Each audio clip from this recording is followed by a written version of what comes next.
ఓం నమ శివాయ శ్రీమాతే నమ. Welcome to my channel Sri 777 vlogs.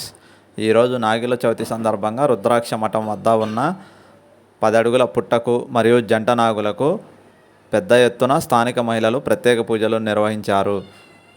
స్థానిక మహిళలు, యాత్రికులు సైతం పుట్టకు పాలిపోసి చలివిడి, చిమ్మిలుండలు, పెసరపప్పు నైవేద్యం పెట్టి పూజలు చేశారు. భక్తులు 2 రోజులు ఈ పూజలు నిర్వహిస్తారు. ఈరోజు చవితి సందర్భంగా మరియు కొంతమంది నాగపంచమి సందర్భంగా రేపు పాలు పోసి ప్రత్యేక పూజలు నిర్వహించుకోనున్నారు. నేను చేసే వీడియోస్ నచ్చినట్టయితే లైక్ చేయండి, షేర్ చేయండి, సబ్స్క్రైబ్ చేయండి. మరిన్ని వీడియోస్ కోసం కామెంట్ సెక్షన్లో కామెంట్ చేయండి. జై హింద్.